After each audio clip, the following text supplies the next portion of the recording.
Avengers! Assemble.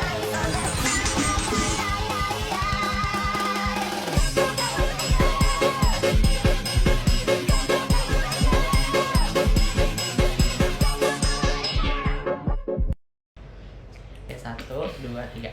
Assalamualaikum warahmatullahi wabarakatuh. Shalom. Om Swastiastu. Salam kebajikan. Dan namo budaya. Perkenalkan nama saya Rone Wijaya. Perkenalkan nama saya Taufikur Rahman. Perkenalkan nama saya Fajar Dukronoji. Perkenalkan nama saya Mazza Wijaya. Kami dari kelompok 6 akan mempresentasikan dan menjelaskan apa-apa saja tentang Kerajaan Kediri. Mulai dari apa aja yang ada di Kerajaan Kediri secara umum, masa terbentuknya, sistem politik, ekonomi dan sosialnya, kemudian masa kejayaannya dan masa keruntuhannya. Oke, assalamualaikum warahmatullahi wabarakatuh. Saya Rone Wijaya dan saya akan menjelaskan pendahuluan dan masa terbentuknya Kerajaan Kediri. Pertama, kami dari kelompok 6 yang terdiri dari 4 kelompok. Yang pertama ada Muhammad Mazza Wijaya, yang kedua ada saya sendiri Rone Wijaya, yang ketiga ada Fajar Dwi Putra, dan yang terakhir ada Taufikur Rahman. Pertama saya akan menjelaskan pendahuluan. Nah, Kerajaan Kediri itu merupakan salah satu kerajaan besar di Nusantara yang bercorak Hindu pada abad ke-11 hingga abad ke-13 atau tahun 1042 sampai 1222 Masehi. Nah, sesuai namanya, kerajaan ini tuh terletak di sekitar kota Kediri. Kota Kediri saat ini dan dulunya itu berpusat pada kota kuno bernama Daha.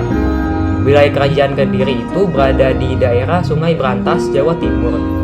Nah, Kerajaan Kediri ini memiliki kaitan yang erat dengan kerajaan Hindu lain yang ada di Nusantara, bahkan sampai ke daerah Kahuripan yang kini merupakan Sidoarjo, karena daerah tersebut masih termasuk dalam pembagian wilayah kekuasaan. Selanjutnya saya akan menjelaskan tentang terbentuknya Kerajaan Kediri. Jadi lahirnya Kerajaan Kediri itu bermula dari Raja Erlangga, yaitu seseorang yang berkuasa di Kerajaan Medang Kamulan. Nah, Medang Kamulan ini tuh berada di sekitar muara Sungai Brantas, dan wilayah kekuasaan Raja Erlangga itu meliputi Nganjuk di bagian barat, Pasuruan di bagian timur, Surabaya di bagian utara, dan Malang di bagian selatan. Oke. Raja Erlangga ini memiliki 2 orang putra yang saling merebutkan kekuasaannya, yaitu Sri Samara Wijaya dan Mapanji Garasakan. Untuk menghindari pertempuran darah antara kedua anaknya yang saling berebut kekuasaan, pada tahun 1041 Masehi, Raja Erlangga membagi kekuasaannya menjadi 2 wilayah, dan masing-masing wilayah tersebut dijadikan sebagai kerajaan. Wilayah barat adalah Kerajaan Kediri atau nama lainnya adalah Kerajaan Panjalu yang dipimpin oleh Sri Samara Wijaya. Dan wilayah timur adalah Kerajaan Jenggala atau nama lainnya adalah Kerajaan Kahuripan yang dipimpin oleh Mapanji Garasakan. Nah, kedua kerajaan ini tuh antara Kerajaan Kediri dan Jenggala itu dibatasi oleh Sungai Brantas dan Gunung Kawi. Itu saja dari saya. Selanjutnya akan dijelaskan oleh Taufikur Rahman. Ya, saya akan melanjutkan dari Roni Wijaya. Meskipun kekuasaan Raja Erlangga sudah dibagi, ternyata bagi kedua anak Raja Erlangga pembagian wilayah kerajaan tersebut dirasa masih belum cukup. Kondisi itulah yang romantik kembali terjadi konflik dan peperangan antar saudara yang terus terjadi dan berlanjut hingga 60 tahun.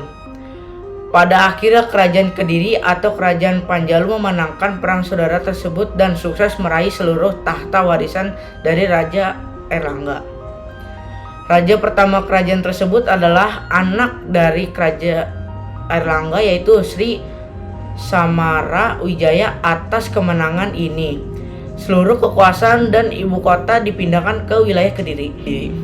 Sebelum membahas lebih lanjut tentang masa kejayaan Kerajaan Kediri, berikut adalah raja-raja dan masa pemerintahannya. Yang pertama ada Sri Samara Wijaya dari 1042 sampai 1051 Masehi. Yang kedua ada Sri Jinten Drakara dari 1051 sampai 1112 Masehi. Yang ketiga ada Sri Bameswara dari 1000 sampai 1135 Masehi. Yang keempat, Jayabaya dari 1135 sampai 1159 Masehi. Yang kelima ada Sri Sarweswara dari 1159 sampai 1169 Masehi. Yang keenam ada Sri Arweswara dari 1169 sampai 1180 Masehi. Yang ketujuh Sri Gandra dari 1180 sampai 1182 Masehi. Yang ke-8 Kameswara dari 1182 sampai 1194 Masehi.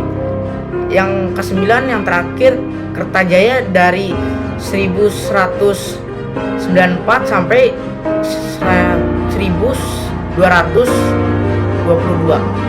Kerajaan Kediri mencapai puncak kejayaan pada masa pemerintahan Raja Jayabaya. Ia berhasil mengambil seluruh kekuasaan Raja Erlangga dan kekuasaan kerajaannya meluas hingga ke seluruh Pulau Jawa, sebagian Kalimantan, Kerajaan Ternate, dan sebagian Sumatera yang saat dikuasai oleh Kerajaan Sriwijaya. Adapun beberapa faktor yang mendukung kejayaan Kerajaan Kediri sebagai berikut. Yang pertama, dibentuknya jabatan Senopati Sarwajala yang merupakan Panglima Angkatan Laut. Yang kedua, hasil pertanian serta perdagangan yang berkembang dengan pesat. Yang ketiga, seni sastra yang berkembang pesat di masa itu sehingga menjadikan Kerajaan Kediri semakin disegani. Yang keempat, pemerintahan yang sudah teratur dan hukum diterapkan secara adil dan tegas. Sistem ekonomi Kerajaan Kediri. Informasi mengenai kehidupan ekonomi Kerajaan Kediri banyak diperoleh dari berita Cina. Dalam berita tersebut disebutkan bahwa aktivitas perekonomian yang menjadi tulang punggung Kerajaan Kediri adalah pertanian dan perdagangan. Sektor perdagangannya dikembangkan melalui jalur pelayaran Sungai Berantas menuju kota pelabuhan yang disebut Ujung Galuh, yang sekarang kemungkinan berada di Sidoarjo, Pasuruan. Barang-barang yang diperdagangkannya diantaranya adalah hasil pertanian, terutamanya beras, kemudian emas, perak, kayu cendana, pinang, daging, dan gabah. Sebagai kerajaan agraris, Kediri memiliki lahan pertanian di sekitar Sungai Berantas yang subur dan menghasilkan banyak padi demi kesejahteraan masyarakatnya. Selain itu, Kerajaan Kediri telah menggunakan alat pembayaran berupa uang yang terbuat dari emas. Baik, lanjut ke sistem sosial Kerajaan Kediri. Kerajaan Kediri merupakan kerajaan bercorak agama Hindu. Meskipun demikian, masyarakatnya tidak menganut sistem kasta. Dalam masyarakat Kerajaan Kediri, dikatakan bahwa tinggi rendahnya martabat seseorang di masyarakat tidak ditentukan atas dasar keturunan dan kedudukan, tetapi berdasarkan tingkah lakunya di masyarakat. Meski demikian, dalam pemerintahan kerajaan, masyarakat Kerajaan Kediri dapat dibagi ke dalam 3 kelompok, yaitu kelompok masyarakat pusat, kelompok masyarakat tani atau daerah, dan kelompok masyarakat non-pemerintah. Lalu, sistem politik Kerajaan Kediri. Kerajaan Kediri mengikuti sistem monarki absolut, yaitu di mana kekuasaan tertinggi dipegang oleh seorang penguasa tunggal.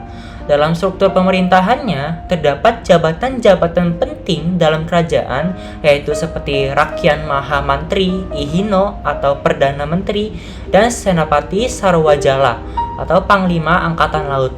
Selain itu, terdapat Semia Haji atau Raja Bawahan atau penguasa daerah yang berperan besar dalam pemerintahan pusat kerajaan. Salah satu aspek menarik dalam kehidupan politik di Kerajaan Kediri adalah adanya demokrasi. Rakyat diizinkan untuk mengajukan permohonan maupun menyuarakan pendapat kepada raja melalui pejabat. Permohonan ini umumnya dikabulkan, terutama jika rakyat yang memohon memiliki jasa atau menunjukkan kesetiaan kepada raja. Runtuhnya Kerajaan Kediri. Runtuhnya Kerajaan Kediri dimulai masa pemerintahan Raja Kertajaya yang memiliki ambisi untuk disembah oleh para kaum Brahmana. kaum Brahmana yang menolak ambisinya disiksa tanpa ragu, para kaum Brahmana kemudian pergi ke wilayah Tumapel untuk memohon bantuan kepada Ken Arok untuk menghentikan kebencian Raja Kartajaya. Ken Arok menerimanya dan terjadilah perang Ganter yang pada akhirnya dimenangkan oleh Ken Arok sekaligus mengakhiri sejarah panjang Kerajaan Kediri. Sekian dari saya, selanjutnya akan dibacakan oleh Oza. Oke. Selanjutnya, yang bagian terakhir adalah bukti-bukti peninggalan dari Kerajaan Kediri. Yang pertama, ada Candi Penataran. Candi Penataran merupakan kompleks percandian Hindu terbesar di Jawa Timur yang berkembang pada masa Kediri hingga Majapahit. Candi ini memiliki relief kisah Ramayana dan Krishnayana. Keberadaannya menunjukkan kemajuan arsitektur, seni pahat, dan kuatnya kehidupan keagamaan Hindu pada masa itu. Kedua, ada Prasasti Jaring. Prasasti Jaring adalah batu bertulis dari masa Kerajaan Kediri yang menggunakan bahasa dan aksara Jawa kuno. Isinya berkaitan dengan kebijakan raja, seperti penetapan wilayah perdikan. Prasasti ini menjadi sumber sejarah penting mengenai sistem pemerintahan dan kehidupan sosial pada saat itu. Yang tiga, Candi Mirigambar.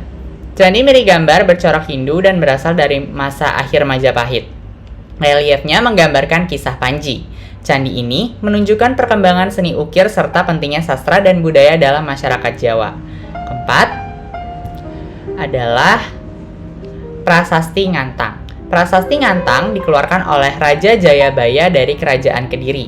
Isinya tentang pemberian status perdikan kepada suatu wilayah.